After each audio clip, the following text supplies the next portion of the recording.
We stand outside the building that Mr. Patel on one day plans to, quote, shut down and reopen the next day as a museum of the deep state.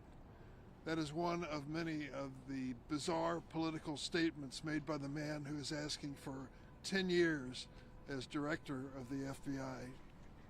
After meeting with Mr. Patel and reviewing his record and questioning him at the hearing, I'm convinced he has neither the experience, the judgment, nor the temperament to lead the FBI.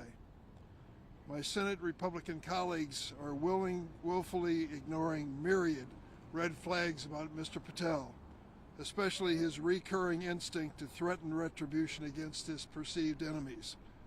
This is an extremely dangerous flaw for someone who seeks to lead the nation's most powerful domestic investigative agency for the next 10 years. What is this all about? What is Patel's mission? It's pretty clear the first item on his mission is to revise history, to somehow blame the police for January 6th, to call the National Guard cowards in uniform, quote unquote, cowards in uniform. Before his nomination, Mr. Patel was an endless source of outrageous conspiracy theories that benefit President Trump, claiming that January 6th was, quote, never an insurrection, quote unquote, and that the FBI was, quote, planning January 6th for a year. Planning January 6th for a year, he said of the FBI. It's not only dangerous, but what he's doing is irresponsible. Mr. Patel has even gone so far as producing and selling recordings of songs performed by the January 6 rioters who violently assaulted police officers. Mr. Patel calls these rioters political prisoners. Patel's sympathies are clearly for the convicted mobsters and not the police who were their victims. And now he wants to be the director of the #1 criminal investigative agency in the world. I was there that day on January 6th, as many of my colleagues standing here with me. Those insurrectionists are not political prisoners. They were rioters on a mission from Donald Trump. Before even being confirmed as FBI director, Mr. Patel was already seeking retribution on behalf of President Trump, despite his status as a private citizen. What is happening now, we verified through multiple whistleblowers inside this building and beyond. The new administration is cleansing the ranks of the FBI of anyone who may have participated in the investigation of January 6th. We are talking about 5,000 people in the FBI who were doing their duty as asked. 5,000 out of 38,000 who now stand subject to the new administration's scrutiny. Multiple whistleblowers have verified this information over and over again. Senior leaders with collectively 100 years of experience have been forced out, creating a leadership vacuum here at the FBI. Thousands of line agents fear losing their jobs simply because they were assigned to work on cases involving January 6th or President Trump. In the FBI's long history, this has never happened before. There was only one political person in the FBI, the director. All the others are professionals, law enforcement professionals, risking their lives for the safety of America. Mr. Patel has been open about his plans to dismantle the FBI and seek retribution. His directives as a private citizen have already thrown the Bureau into chaos before the actual vote. Mr. Patel will be a political and national security disaster if confirmed. My Judiciary Democratic colleagues and I have continually sounded the alarm. Now it is up to a handful of Senate Republicans as to whether they have the courage to step out and do publicly what they have told these FBI agents they want to do, and that is vote against Kash Patel. What is at stake is the future of the FBI, and I look forward to this vote today in the hopes that they will come forward and join us in this effort. Next is Senator Whitehouse. Oh, what's his name? Senator, take it away. Sheldon Whitehouse. Thank you, Dick. Got to hold on to this. Yeah.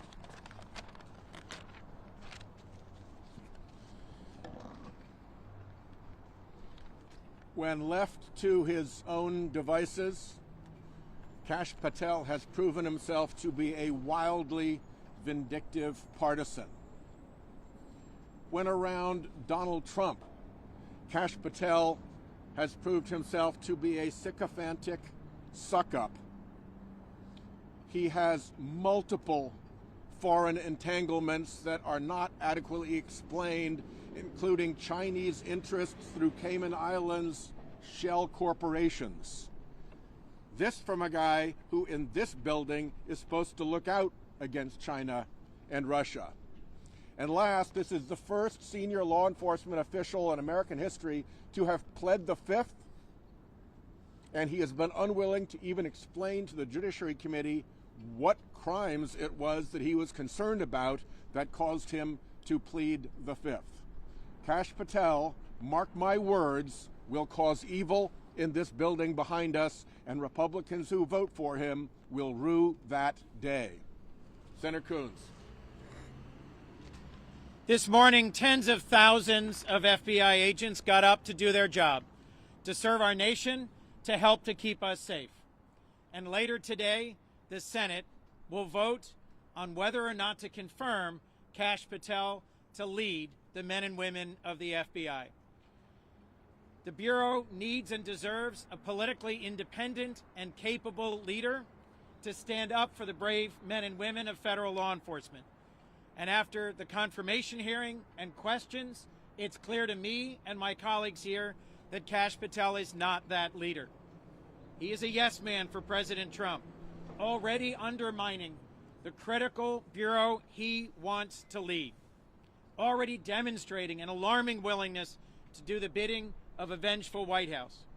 Whistleblowers have alleged he's helped orchestrate the purge of senior FBI agents, its leadership, and those involved in January 6 investigations before being confirmed. When Kash Patel in the future breaks the law, violates norms, erodes trust, and harms our public safety, every Republican who votes for him today needs to know that they will own those facts. When he weaponizes the FBI, and he has literally said he plans to do just that, Republicans better hope that that weapon doesn't end up pointed at them. The men and women of the FBI who bravely serve our nation and who keep us safe at home and abroad deserve better than Kash Patel. Americans deserve better than Kash Patel. And we intend to vote against him for confirmation today. Next is Senator Blumenthal. Thank you, Senator Durbin, for your leadership. Thank you to my colleagues for their work. Many of us, as federal prosecutors, have spent a fair amount of time in this building. As U.S. Attorney, I work closely with the FBI. Let me say, no building in our nation's capital better deserves the American flag than this one, because the FBI agents who work here, put their lives on the line, risk everything for our country, are patriots and heroes, and they deserve better than Kash Patel, who promised, I'm quoting, all FBI employees will be protected from political retaliation. He said it under oath. At that very moment, he was involved in directing covertly the purging of FBI employees based on political retribution. At the very moment, under oath, he was denying that there would be any political retribution. And in fact, in the days that followed, top leaders were fired, and a lot of employees were given word that they would be let go as well, simply because they were involved in a criminal investigation of Donald Trump to which they had been assigned. They did what they were assigned to do, and the result was political retribution. For all the reasons that my colleagues have outlined so well, and I think that, there are just overwhelming number of factors that argue he is unprepared and unqualified. He has an enemies list. He has these foreign entanglements. he has talked about and glorified the January 6th rioters as political prisoners. There's no question he is unqualified and unprepared. The only question is whether my Republican colleagues will do the right thing. And let me say to Republicans who may vote for Kash Patel, this vote will haunt you. You will be held accountable. You will rue the day of this vote if it's in favor of Kash Patel, because the American people will hold you accountable, and we will make sure that the American people know about this vote. And with that, let me introduce Senator Padilla. The first of our California delegation. Right. Good morning. I want to thank Ranking Member Durbin for bringing us together today. It's pretty clear to me what's going on. If you think back to President Trump's first term, his trademark strategy was to try to, quote, flood the zone, to muddy the waters, to put us in a state of constant chaos for the purpose of confusing the American people, make people feel overwhelmed with so much that happens in a single day, and to distract from the real dangers and threats that he represents. He's doing it again, and doing so to try to pull attention away from the extreme nominees he has put forward to serve not just in his cabinet, but in a number of high-level positions in the administration. So for people listening to us today thinking, well, maybe this is just politics as usual. Of course, Democrats are going to oppose President Trump's nominees. No, this is not a distraction. This is a real danger and a real threat. Only in the year 2025, when President Trump has the Republican Party basically in a headlock, can an extreme nominee like Kash Patel be put forward with the support of the president and seemingly the support of Republicans in the Senate. Kash Patel has consistently demonstrated, as you've heard over and over this morning, a complete lack of judgment, a lack of preparation, a lack of the independence necessary to serve as director of the FBI. So no, this isn't just politics. There is a real threat to the safety of Americans in every community across the country. If he is confirmed, the purging of law enforcement will continue. If he is confirmed, this department will be weaponized as he has threatened to do. If he is confirmed, Americans will be less safe. Now, we expect this from the president. The question now is to our Republican colleagues. Will they abide by their oath of office, their commitment to the Constitution, their loyalty to their own constituents, or will they too fall behind the wishes, behind the whims, behind the dangerous agenda of Donald Trump? That is a question at hand. And as you've heard from my other colleagues, not if, but when Kash Patel breaks the law, when the FBI misses an important lead and a crime is committed in the United States because the FBI was redirected to a political agenda, not our public safety, every member of this committee or every member of the Senate who votes for Kash Patel will also be held accountable. It's now my pleasure to introduce my colleague from the state of California, Senator Schiff. Thank you, Senator Padilla. More than 30 years ago, I served as an assistant U.S. attorney in Los Angeles for almost 6 years. There wasn't a finer law enforcement agency that I worked for at that time, nor have I witnessed in the 30 years since than the FBI. But inside that building right now, there is a purge going on. Inside that building, FBI agents who have dedicated their careers to protecting the public are being purged from their offices. Thousands of FBI agents have been sent questionnaires asking them about their work on the January 6th investigations.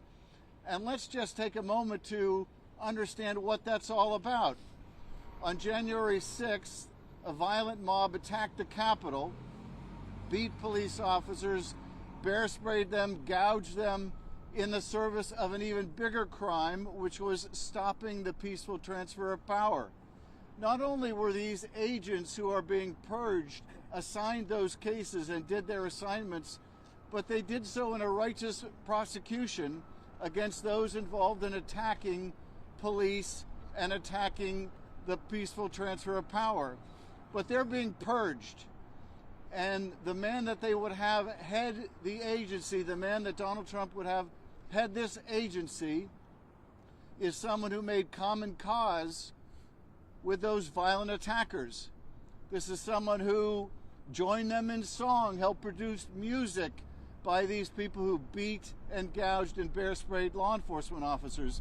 This tells you something about the character of Kash Patel, or rather his lack of character. This is someone who said he wants to close down this building and open it up as a museum of the deep state. This is someone who, when I asked him whether he was aware of any firings within the Bureau or any potential firings within the Bureau, said he didn't recall. Said he didn't recall when whistleblowers have said he was deeply involved in those firings of top FBI personnel. This is someone we cannot trust. This is someone who lacks the character to do this job, someone who lacks the integrity to do this job. We know that. Our Republican colleagues know that. The only qualification Kash Patel has to be FBI director is that when everyone else in the first Trump administration said, no, I won't do that, that crosses moral, ethical, and legal lines, Kash Patel said, sign me up. In the first Trump administration, as we are seeing in the second, you rise to the level of your sycophancy, and no one is a bigger or more dangerous sycophant than Kash Patel. This political hack does not deserve to be in this building. He can't do the job. He won't protect the public. He will misuse the resources of the Bureau. He will weaponize it against the president's political opponents rather than protecting the safety, the public safety of the American people. We will vote no. Our Republican colleagues, intimidated by this president and threats of primary challenges from MAGA world, may vote to confirm him.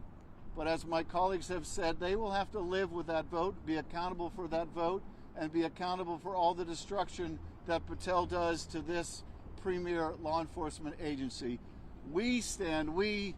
Us Democratic members of this Judiciary Committee, stand shoulder to shoulder with the professionals in the FBI, with law enforcement everywhere, and we wish our colleagues would do the same. And with that, let me proudly introduce my colleague, Peter Welch. Thank you, Mr. Chairman. It's like we're in the Windy City here, kind of Chicago cold. You all are doing pretty good. Well, it's not quite Vermont cold. I mean, we know cold in Vermont. You know, I'm not going to repeat the things my colleagues have said, which I agree with, but here's the context. Since January 20th, Donald Trump has been on a lawless rampage. He has invaded the authority of Congress by canceling programs that have appropriated funds. He's inflicted cruelty on people who have been loyal public servants and agencies across the country. He is threatening farmers with these high tariffs, calling it an emergency. Kash Patel is a crown jewel in this lawless rampage. He's an instrument of Donald Trump's effort to destroy the Justice Department and the FBI so that he is absolutely and completely not only above the law, but beyond the law. He's called it my Justice Department. Kash Patel agrees. He willingly agrees to carry out the vengeance tour of Donald Trump. That's what he does. This FBI, it has been so revered in our country. Sure, it has issues at various times, as every agency does. But this has been a non-political agency, no longer.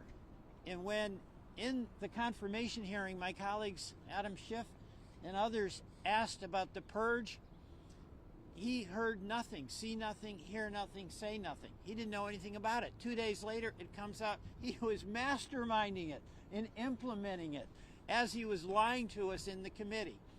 So the biggest threat to our country right now is Donald Trump's frontal assault on the rule of law. And one of the generals in that assault is Kash Patel. We must defeat his appointment as the FBI director. Thank you. Questions? Too cold for questions? Too cold for